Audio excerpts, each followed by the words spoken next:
Hello and welcome to this practice course on thermodynamics. So मैं आपको पहले अपना नाम बता देता हूँ. My name is Shivam Ranjan. ये मेरे कॉन्टैक्ट डिटेल्स हैं. आप चाहो तो मुझे इन सब जगह पे रीच कर सकते हो.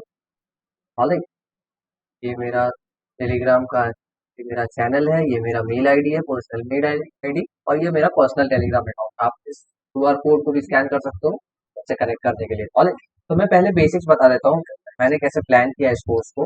सो I have plan this course into 10 chapters. These are the 10 chapters जो हमें पढ़ने हैं. थर्मोडायनेमिक्स जो गेट के सिलेबस के लिए आपका है, ये मैकेनिकल के लिए भी यही है, मैकेनिकल के लिए भी यही है, एक्सी के लिए भी यही है.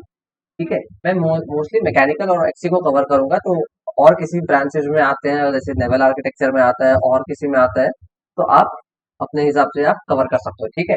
तो मैंने ऐसा प्लान किया है कि डेली एक चैप्टर के कुछ क्वेश्चंस क्लास में मैं वीडियो सॉल्यूशंस प्रोवाइड करूंगा और कुछ क्वेश्चंस के लिंक मैं दे दूंगा डिस्क्रिप्शन में. आप वहां से डाउनलोड कर लेना. ऑलराइट. और अगर आपको कभी भी किसी भी क्वेश्चन में डाउट आता है तो मैंने ये सारा डिटेल दिया हुआ है कांटेक्ट करने का. या तो आप इस चैनल पे सारे पीडीएफ्स में अपलोड कर दूंगा, आप मुझे यहाँ मेल करो, या वीडियो के डिस्क्रिप्शन में वीडियो के कमेंट में ये डाल दो, तो अपने डाउट डाल दो, या फिर मुझे पर्सनली मैसेज कर दो टेलीग्राम पे, मैं एड्रेस कर दूँ. ऑलराइट. सो आज जो हम लोग स्टार्ट करने वाले हैं, आज हम बेसिक कॉन्सेप्ट से स्टार्ट करेंगे पहला chapter.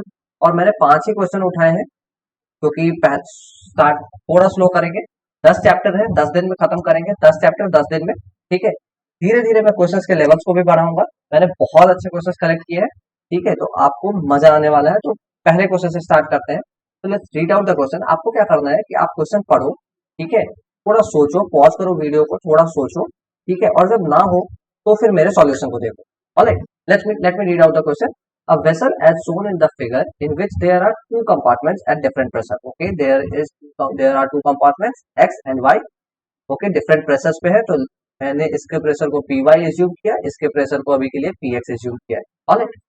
The pressure gauge A and B reads 6 bar gauge and 4 bar gauge respectively. The barometer reads 760 mm of Hg. Reading of C will be flat bar gauge. Okay, तो हमें यहाँ चीजों को समझना होगा कि ये प्रेशर गेज जो है वो गेज प्रेशर मेजर करता है. राइट. और गेज प्रेशर होता क्या है? P gauge is equal to P absolute minus P ATM local. और P absolute minus P ATM local. जब भी हम थर्मोडायनामिक्स में बात करेंगे तो बहुत इंपॉर्टेंट है कि आपको एब्सोल्यूट और गेज प्रेशर के बीच का फर्क पता हो. क्योंकि कई बार क्वेश्चन में अगर उसने गेज प्रेशर दिया है, मगर जो भी हम कैलकुलेशन, जितने भी laws PV equal to M R T, PV equal to N R bar T, ऐसा कोई भी फॉर्मूला लगाते हैं, तो हर जगह वहां पी एब्सोल्यूट टर्म्स में होता है. ऑलराइट. तो हमने ये एब्सोल्यूट प्रेशर मेजर किया है. This is absolute pressure. This is also absolute pressure. Okay. चलिए, तो यहां से स्टार्ट करते हैं. Reading on A will be equal to, A कौन से कंपार्टमेंट से कनेक्टेड है? वाई वाले से. राइट. तो एब्सोल्यूट प्रेशर वाई का क्या है? पी वाई जो हमने एज्यूम किया, माइनस एटमोस्फेरिक प्रेशर. ए के रेस्पेक्ट में एटमोस्फियर क्या है? ए के रेस्पेक्ट में एटमोस्फियर क्या है? जो बैरोमीटर का रीडिंग होगा वही तो एटमोस्फेरिक प्रेशर होगा. सो ऐसे तो ये 1 बार होता है, but this is given as 1.013 bar. तो हम वही लेके चलेंगे. ऑलराइट. तो minus 1.013. Okay. So reading on A is only 6 bar. So 6 is equal to P Y minus 1.013. और यहां से हमारे पास P Y is equal to आ गया, आई गेस 7.013 बार. राइट. 7.013 बार. तो इस डेटा को अभी के लिए होल्ड करते हैं. ये डेटा को थोड़ा सा अभी काम आएगा, उसको थोड़ा सा रखते हैं अभी अपने पास. चलिए आगे बढ़ते हैं. अभी इसी तरह रीडिंग ऑन बी की बात करें, अगर reading on B is equal to, B किससे कनेक्टेड है? बी भी वाई कंपार्टमेंट से कनेक्टेड है. Okay. P Y, this is absolute, minus B के रेस्पेक्ट में एटमोस्फेरिक प्रेशर क्या होगा? जो एक्स कंपार्टमेंट, बी के लिए एटमोस्फेयर क्या है? जो एक्स कंपार्टमेंट का प्रेशर होगा वो क्या होगा? P x. राइट. तो इसी तरह रीडिंग ऑन बी हमें पता है 4. ये हमने निकाला P Y, that is 7.013 minus P X. तो यहां से आई गेस पी एक्स कितना आ रहा है? आई गेस 3.013 आ रहा है. 3.013 बार. राइट. 3.013. ठीक है. अब जो क्वेश्चन ने पूछा है हमसे वो बात करते हैं. रीडिंग ऑन सी. तो फिर से रीडिंग ऑन सी के लिए पहले फॉर्मूला क्या होगा वो लिखते हैं, फिर देखेंगे हमें क्या क्या चाहिए. Reading on C will be equal to, C किससे कनेक्टेड है? एक्स से. ओके. पी एक्स एब्सोल्यूट और सी के लिए एटमॉस्फेरिक प्रेशर क्या होगा 1.013 माइनस 1.013। तो यहाँ से reading on C is equal to आ जाएगा, डायरेक्ट लिखता हूँ, पी एक्स तो हमने निकाल लिया 3.013 माइनस 1.013 and that is equal to बाहर लिख सकते, राइट। आई होप ये क्लियर होगा। अगर आपको किसी भी क्वेश्चन में कभी भी कोई डाउट आएगा कहीं भी, या फिर मुझसे कैलकुलेशन मिस्टेक हो जाए कुछ भी, तो आप प्लीज मुझे कमेंट्स में बता देना। ऑलराइट, आई होप ये क्वेश्चन क्लियर है। तो आगे बढ़ते हैं। Next question is a rigid tank of volume 0.41 metre cube. Let me write down क्या क्या दिया हुआ है।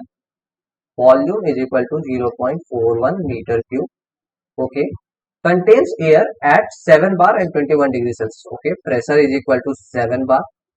तो इट्स बेटर कि जब भी हम ऐसे क्वेश्चंस के साथ डील करें तो एक कन्वीनियंट यूनिट में हम प्रेशर को हर हर जो भी चीज जो भी डेटा है उसको हम एक कन्वीनियंट यूनिट में कन्वर्ट कर ले। तो 7 बार को मैं अभी के लिए 700 किलो पास्कल लिख सकता हूँ, राइट, 700 किलो पास्कल। और temperature is equal to 21 degree Celsius दे रखा है, तो अगेन इसको हम केल्विन में कन्वर्ट कर लेते हैं, that is 294 kelvin, right. The tank is equipped with a relief valve that opens up at 8 bar and remains open until the pressure drops to 7.2 bar, right? तो मैं आपको ये थोड़ा फील कराने की कोशिश करता हूँ, ध्यान से देखो। ये सपोज मेरा टैंक है, सपोज माय टैंक। सो इसके ऊपर एक रिलीफ वाल्व लगा हुआ है, ठीक है, इसके ऊपर एक रिलीफ वाल्व लगा हुआ है, okay, and this valve opens up when the pressure rises up to 8 bar, ठीक है। तो ये टैंक के ऊपर रिलीफ वाल्व है, ये जैसे ही 8 बार होता है तो ये उठता है, और जैसे ही 7.2 बार आएगा वो ये वापस बैठ जाएगा, ठीक है। तो that's how relief valve works, okay. तो प्रेशर कहाँ 7 बार से 8 बार तक पहुंचना चाहिए रिलीफ वाल्व को उठने के लिए। तो उसके लिए क्या हुआ है, if a fire causes the valve to operate once as described the air temperature just before the valve opens, right. तो मतलब कि इसके अंदर फायर हुआ, ठीक है, और जिसके कारण इसका प्रेशर इंक्रीज हुआ, ऑब्वियसली टेम्परेचर भी इंक्रीज होगा, राइट। और इसके कारण 8 बार पे पहुंच के रिलीफ वाल्व उठ गया, राइट। तो इसने पूछा है, सपोज मैंने इस प्रेशर को P1 बोला, इस टेम्परेचर को T1 बोला, तो जब रिलीफ वाल्व उठा उसको अगर मैं स्टेट 2 बोलूंगा तो T2 इज इक्वल टू 8 बार पहुंच गया, उस टाइम पे रिलीफ वाल्व उठा तो T2 is equal to how much, just before the valve opens. तो मतलब उस समय टेम्परेचर कितना था, ठीक है, and mass of air loss due to fire are respectively, right. So अब रिलीफ वाल्व उठा है तो कुछ हवा अंदर से बाहर जाएगा, some air is being lost, right. So that mass, how much mass is lost, okay. So suppose अभी इसके अंदर मास m1 है, राइट। अब इसके अंदर आग लगा, लेकिन जब तक रिलीफ वाल्व नहीं उठेगा तब तक तो मास m1 ही रहेगा, m1 कुछ भी है। ये रिजिड टैंक का मतलब समझो, रिजिड टैंक का मतलब वॉल्यूम कांस्टेंट है, अंदर से कुछ भी बाहर नहीं जा रहा है, it is behaving like a close system until unless जब तक ये रिलीफ वाल्व नहीं उठता है, राइट। तो जैसे ही रिलीफ वाल्व उठेगा कुछ मास बाहर जाएगा, लेकिन जब तक m2 जो होगा सेकेंड स्टेट पे वो भी m1 के इक्वल होगा, right. So that is m1 only, clear. अभी देखो m1 आ गया, और जब लॉस्ट हुआ उसको मैं स्टेट 3 बोलता हूं, तो P3 is equal to 7.2 bar, right, क्योंकि 7.2 बार पे वापस से वो बैठा। m3 is equal to something I don't know, right. But जो मास लॉस्ट होगा, mass lost will be equal to m1 minus m3, clear. तो हमें चाहिए क्या क्या, हमें तो एक चीज ये चाहिए, हमें ये टेम्परेचर चाहिए, राइट, हमें ये m3 निकालना होगा, राइट, और हमें ये m1 निकालना होगा। तो इट्स वेरी इंपॉर्टेंट कि आप क्वेश्चन सॉल्व करने से पहले आपको ये भी पता होना चाहिए कि आपको जरूरत क्या क्या चीजों की है, उसके अकॉर्डिंग हम मूव करेंगे, राइट। तो चलिए मैं प्रोसेस 1 to 2 के लिए बात करता हूं। अगर प्रोसेस 1 2, राइट, तो इतने देर में क्या हुआ, वॉल्यूम कांस्टेंट है, टेम्परेचर बढ़ रहा है, प्रेशर बढ़ रहा है, आग लगा 7 बार टू 8 बार, राइट। तो अगर मैं ये लिखूं P1 V1 is equal to m1 R T1, right, तो यहां से हमें m1 निकल सकता है, m1 will be equal to P1 V1 upon R T1। क्या R दिया हुआ है क्वेश्चन में, हाँ, R इज इक्वल टू 0.287 दे रखा है एयर का, okay. So P1 is equal to 700, units का ध्यान दीजिएगा बिल्कुल, 0.41 मीटर क्यूब, अपॉन 0.287 और टेम्परेचर आई थिंक 294 केल्विन था। तो ये इसकी वैल्यू आ रही है, अगर मैं सॉल्व करूँ तो 700 into 0.41 divide by 287 divided by 294 and that is equal to 3.40। I guess 3.40 आ रहा होगा आप सभी का, 3.40 kg, right. Now let's talk about second state पे M2 will also be equal to 3.40 kg, right. अभी हमें T2 निकालना है। वॉल्यूम कांस्टेंट है, मास कांस्टेंट है, क्या क्या कांस्टेंट है वो देखो।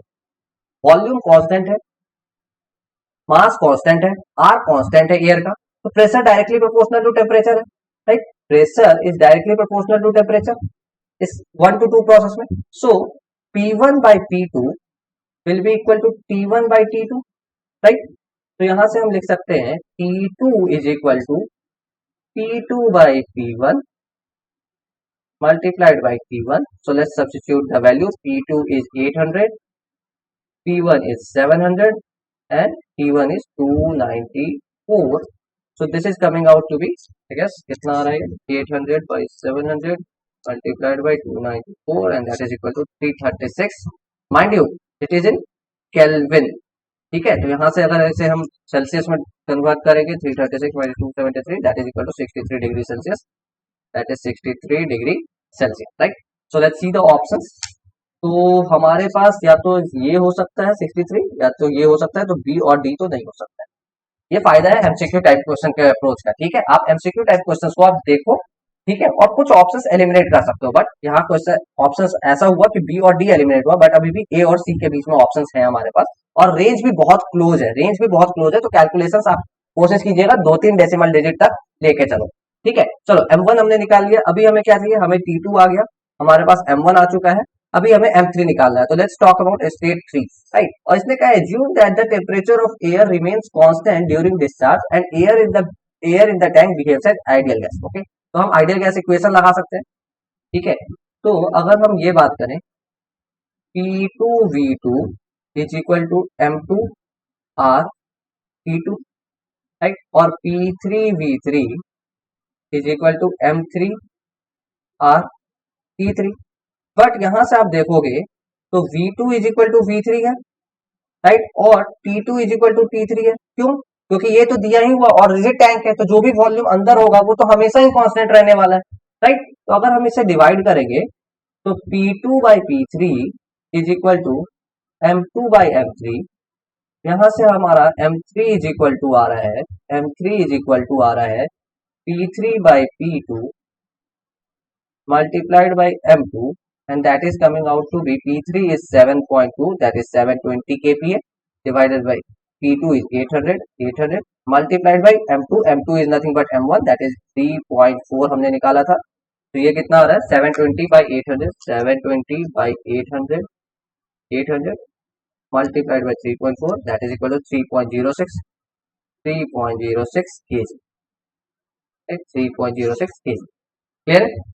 तो यहां से हमें mass loss is equal to क्या हो जाएगा, therefore mass loss is equal to M1 minus M3 and that is equal to 3.40 minus 3.06 kg obviously, and this is coming out to be 3.40, I think 0.34 आ रहा है ना, 3.40 minus 3.06 0.34 kg, 0.34 kg. Let's check out the options.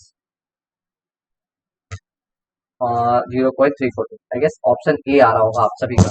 अगर आपका option A आ रहा है तो बहुत अच्छी बात है, वरना फिर आप अपना कैलकुलेशन चेक करो, क्योंकि ये बहुत सिंपल क्वेश्चन है। बस दो डिफरेंट प्रोसेस को कंबाइन करके क्वेश्चन को सॉल्व करना है। पहले क्या हुआ, पहले प्रेशर राइज हुआ, ठीक है, प्रेशर टेम्परेचर दोनों राइज हो रहा है, प्रेशर टेम्परेचर राइज हुआ, ठीक है, कांस्टेंट वॉल्यूम पे। उसके बाद क्या हुआ, उस समय का टेम्परेचर हमसे पूछा गया, तो वो हमने T2 निकाला कांस्टेंट वॉल्यूम प्रोसेस के लिए, और मास भी कांस्टेंट, आर भी कांस्टेंट, तो pressure directly proportional to temperature हो जाएगा, ठीक है। अब जैसे ही खुला तो ये रिलीफ वाल्व उठा, वैसे ही आपका टेम्परेचर तो भी कांस्टेंट है और टैंक के अंदर तो वॉल्यूम कांस्टेंट ही है, टैंक के अंदर वॉल्यूम कांस्टेंट है, कुछ मास लॉस हो रहा है, तो हम स्टेट 2 और स्टेट 3 के बीच में आइडियल गैस इक्वेशन लगा के डिवाइड कर लेंगे, तो वहां से आ जाएगा हमारा। क्लियर है, आई होप ये क्वेश्चन भी क्लियर होगा, ठीक है। तो चलिए नेक्स्ट क्वेश्चन की तरफ बढ़ते हैं। Now the next question says 10 kg of carbon monoxide at 40 degree Celsius. ठीक है, तो mass is equal to 10 kg दे रखा है, जो भी गिवन डेटा है वो लिख लेते हैं। Mass is equal to 10 kg दे रखा है, temperature is equal to 40 degree Celsius. Again इसको केल्विन में कन्वर्ट कर देते हैं। I guess this is coming out to be 313 Kelvin, right? 313 Kelvin, right? occupies a tank of volume 3 meter cube. So volume is equal to 3 meter cube. Okay? And additional mass of carbon monoxide is added very slowly to raise the tank pressure to 10 bar, right? So some mass, initial mass, let's call it M1. Final mass, let's call it M2 is equal to, I don't know. Okay. Now pressure, okay, P2 is equal to 10 bar दे रखा है, तो इसे हम 1000 kPa कर लेते हैं, 1000 kPa. Okay. The additional mass of carbon monoxide added to the system. Assume the gas temperature remain constant. Okay, T is equal to constant. So T2 is also 313 Kelvin. 313 Kelvin. T2 भी हमें पता चल गया है, और R is equal to दे रखा है, R is equal to 0.297 kilojoule पर केजी Kelvin. ठीक, किलोजूल पर KG Kelvin. Very easy question. सबसे पहले हमें क्या सोचिए, अप्रोच क्या होना चाहिए. 10 kg टैंक है, एक टैंक में है, राइट? तो उसके अंदर हमने कुछ मास ऐड करना शुरू हुआ, ऐड किया, उससे क्या हुआ, उसका प्रेशर राइज करना शुरू किया. तो हमने कितना मास को ऐड किया. इनिशियल मास हमें पता है, फाइनल मास अगर हमारा निकल जाए तो फाइनल मास निकल जाएगा, तो फिर M1 minus M2 minus M1 कर लेंगे तो जितना मास वो आ जाएगा. तो लेट्स सॉल्व इट. तो इनिशियल प्रेशर कितना है, P1 is equal to M1 R T1 divided by P1, and that is coming out to be 10 multiplied by 0.297 multiplied by 313 divided by V1, that is V1 is 3 meter cube. So it is equal to 10 into 0.297 into 313 divided by 3 is equal to 309.87 kilo pascal, right? Kilo pascal. Okay, ये आ गया हमारा 309.87 kilo pascal. ठीक है, अभी P2 के लिए बात करें हम, तो P2 हमें पता है, तो इन दोनों इक्वेशन, इन दोनों के बीच में अगर हम वो लगा दे आइडियल गैस इक्वेशन फिर से, तो P1 V1 is equal to M1 R T1, P2 V2 is equal to M2 R T2. Again pressure, volume is same, क्योंकि कुछ भी मास ऐड करेंगे टैंक के अंदर वॉल्यूम तो सेम ही रहेगा, R सेम है, T1 T2 भी सेम है, तो यहाँ से direct P1 by P2 is equal to again M1 by M2. So from here we can find M2 is equal to P2 by P1 multiplied by M1, right? Is equal to, आपको ये calculation, मैं I hope you are understanding this calculation, क्योंकि ये calculation बहुत basic calculation है, बस मैं proportionality लगा रहा हूँ. तो P2 हमारा क्या है 1000 डिवाइडेड बाई P1 कितना है, P1 हमने निकाला ना 309.87 मल्टीप्लाइड बाई M1 दे रखा है, आई गेस M1 हमें दे रखा है 10 kg multiplied by 10, and this is coming out to be 32.27 kg. Now therefore mass loss, ध्यान से मास लॉस पूछा है हमें, मास एडेड पूछा है हमें. Mass added is equal to M2 minus M1, and that is coming out to be 32.27 minus 10, initial was 10, which is coming out to be 22.27 kg, right? 22.27 kg, yes, 22.727 kg, yes, answer is option. Clear है? I hope ये clear होगा.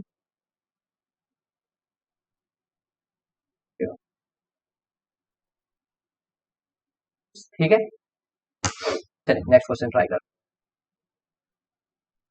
A vessel of volume 2 meter cube, volume is equal to 2 meter cube. This is MSQ type question. Very carefully, दो चीजें हमें क्या क्या निकालना होगा, मास निकालना होगा और फाइनल प्रेशर निकालना होगा. Let's read out the question.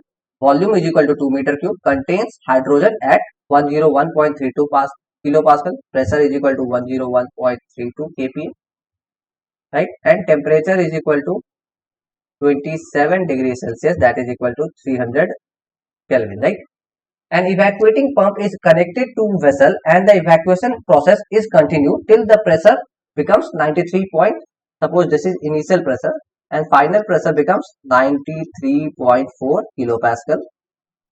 Vacuum very careful, 93.4 kilopascal vacuum. So this absolute will be atmospheric pressure minus vacuum pressure. So atmospheric pressure is how much?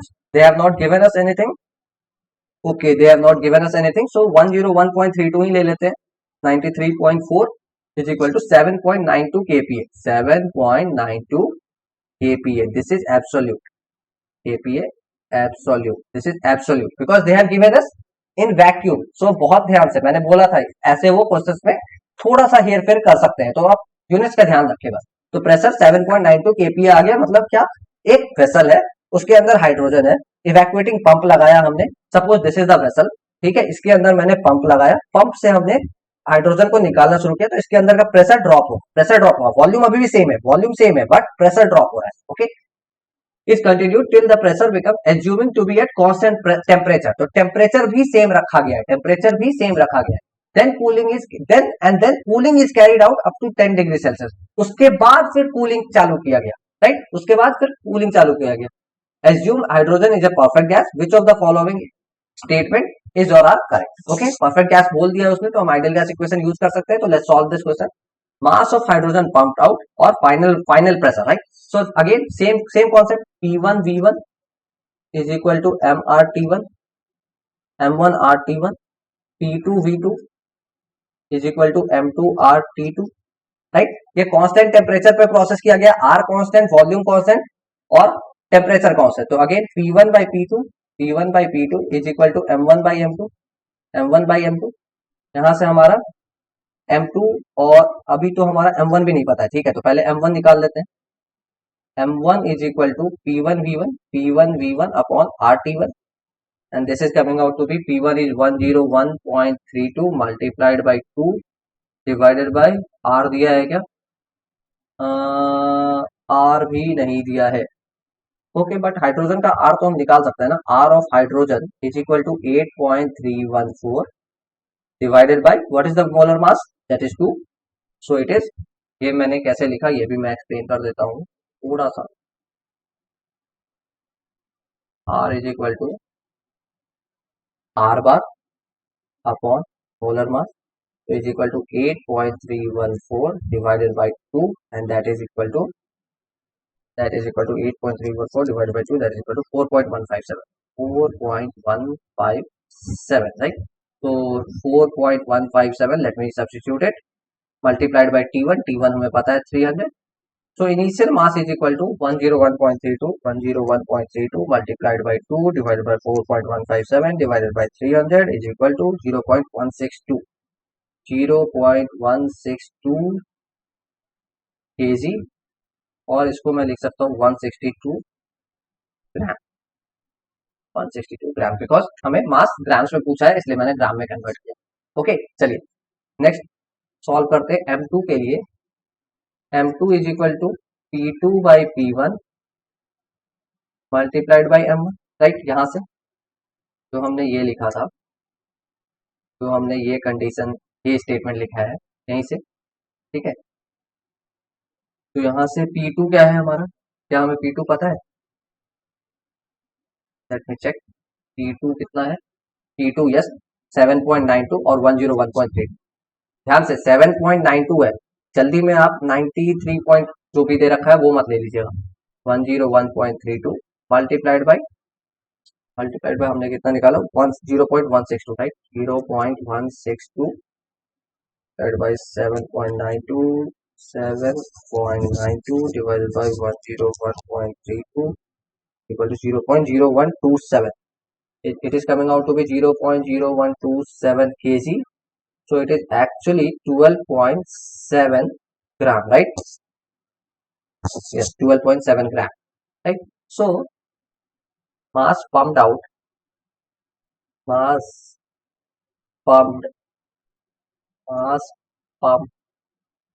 out is equal to M1 minus M2, that is equal to 169, right? 162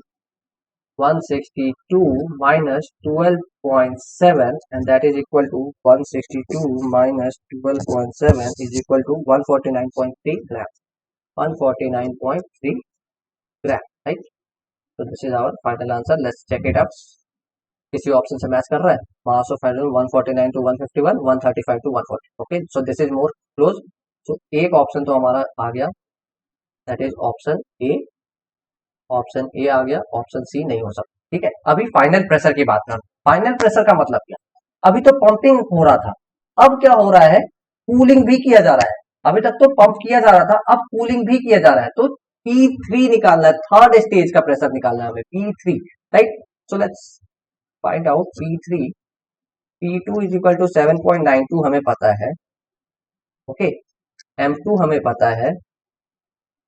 तो let me for process 223, for process 223 क्या हो सकता है? P2 V2 is equal to M2R T2, P3 V3 is equal to M3R T3। But अभी तो बस सिर्फ cooling किया जा रहा है।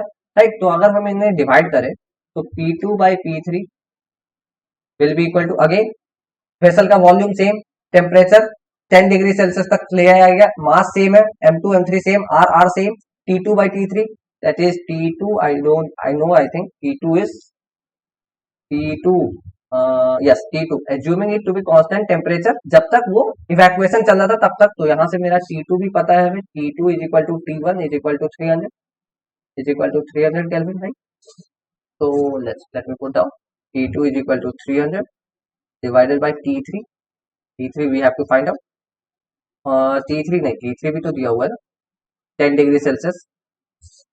यस, T3 कहाँ लिखूं मैं, वहीं लिखता हूँ। ठीक है, हाँ, T3 इज इक्वल टू दे रखा है 10 degree Celsius, that is equal to 283 kelvin.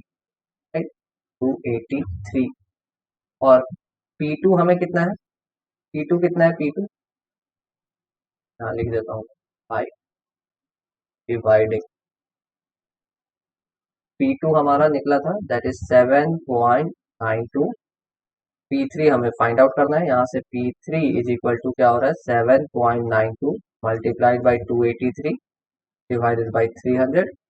So this is coming out to be 7.92 multiplied by 3 divided by 300, that is equal to 7.47 kilo pascal, like 7.47 kilo pascal, 7.47. So this is option D, right? It is in option D, 7.47. Okay, so option A and D are the right answers. Clear है? चलिए एक last question है जो मैंने बचा के रखा था, आज के सेशन का सबसे अच्छा क्वेश्चन है। ठीक है, तो अगर आपको थर्मोडायनेमिक्स अच्छे से पढ़ा है तो ये क्वेश्चन आप कर लोगे, मगर अगर आपको लगता है इस क्वेश्चन में बहुत दिक्कत आ रहा है, आप मुझे कमेंट करो या फिर मुझे कांटेक्ट करो, मैं और बेटर एक्सप्लेन करूंगा, क्योंकि मैं पहले बता रहा हूँ इसमें थोड़े से आगे के चैप्टर्स के कॉन्सेप्ट यूज होंगे। ऑलराइट, चलिए, an ideal gas mixture of helium and argon with identical mass fraction, ध्यान से, enters a turbine at 1200 Kelvin. Okay, T1 is equal to 1200 Kelvin. Alright, and 1 megapascal. P1 is equal to 1 megapascal. Let's call it as 1000 kilopascal. Okay, at a rate of m dot is equal to 0.3 kg per second. Kg per second, right? And expands reversibly to adiabatically to 100 kPa. P2 is equal to 100 kPa, right? तो 1000 से 100 kPa तक वो expand किया। तो हमसे पूछा जा रहा है find the power output of the turbine, find the power output of the turbine, और हमें डेटा दिया हुआ है, गामा दिया हुआ है, मोलर मास दिया हुआ है, और गामा, दोनों का गामा सेम है क्योंकि दोनों मोनो एटॉमिक गैस है। तो मिक्सर का भी गामा क्या हो जाएगा, gamma of mixture will be equal to, gamma of mixture भी 5/3 हो जाएगा क्योंकि सारा मोनो एटॉमिक गैस ही है। ओके, अभी हमें क्या निकालना होगा, पावर आउटपुट क्या होता है, पहले वो देखते हैं। पावर आउटपुट पूछा है उसने, तो पावर आउटपुट होता क्या है actually, power output is equal to m dot Cp, अगर मिक्सचर है तो Cp of the mixture into delta T.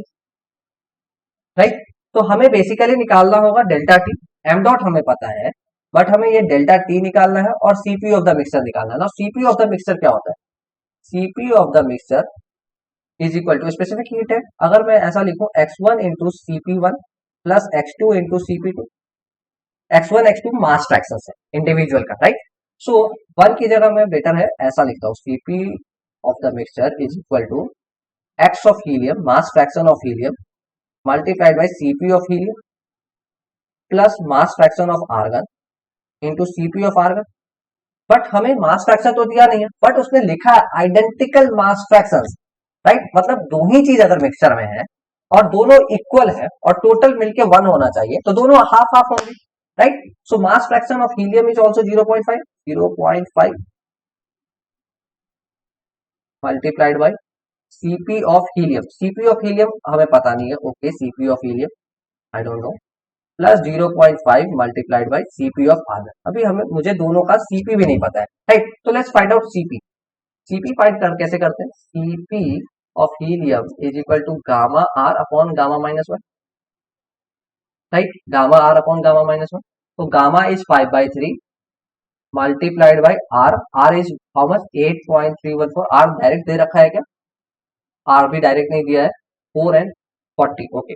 Helium निकाल रहे हैं 8.314 by 4, this is R of helium divided by 5/3 minus 1, so it will be coming out to be 5/3 equal to divided by 2/3 equal to multiplied by 8.314 divided by 4, and that is equal to 5.19. 5.19, let me take 5.196, okay. Now Cp of argon will be equal to again gamma r, this is for helium, gamma r upon gamma minus 1 for argon, and again तो यहाँ पे बस फर्क कितना आएगा, 5/3 multiplied by 8.314 divided by 40 upon 5/3 minus 1। सो ये मुझे लगता है ये बस 10 से डिवाइड हो जाएगा, divided by 10 is equal to 0.5196। Alright, तो ये हो गया Cp।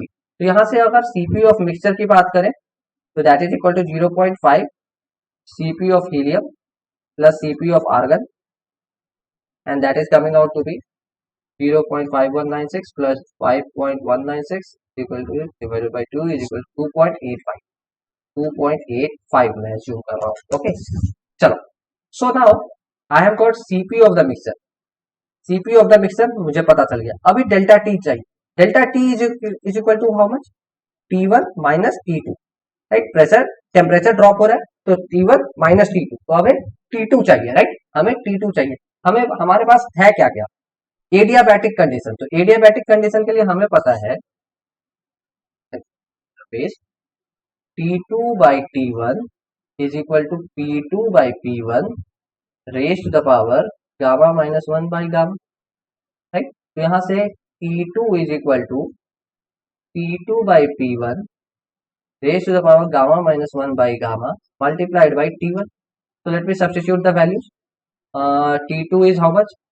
T2 is 100, P1 is 1000 raised to the power 5/3 minus 1 divided by 5/3, okay, multiplied by T1. T1 is how much? T1 I think 1200 Kelvin, na 1200 Kelvin, okay, this 1200. So T2 is coming out to be 0.1 raised to the power 5/3 minus 1, 2/3, 2/5, 2/5, 0.98 multiplied by 1200, which is coming out 477.73, 477.73 Kelvin, right? Therefore power output is equal to m dot Cp of mixture into delta T. So m dot I have 0.3 multiplied by Cp of mixture. How much did we find Cp of mixture? 2.85, right? Multiplied by 2.85 multiplied by delta T is how much? 1200 T1 minus 477.73 Kelvin. So it is coming out to be 0.3 into 2.85 multiplied by 1200 minus 477.73, and that is 617.54 Kelvin, right? Let's check the answer. So it is 617.54. It is almost equal to 619. So this is the answer. अगर आप थोड़ा सा rounding off error को कम करोगे तो आप answer तक पहुंच जाओगे. आई होप मैंने कुछ गलती तो नहीं किया ही होगा क्योंकि बहुत क्लोज हूँ आंसर के. अगर थोड़ा राउंडिंग ऑफ एरर को मैं रिमूव करूँ तो वो देखूं क्या आता है. 2.5, 8.314, 25.4, 5.19625 प्लस 10, 0.8579. ये भी ठीक है. Multiplied by M dot 0.3 multiplied by 1200 minus 478.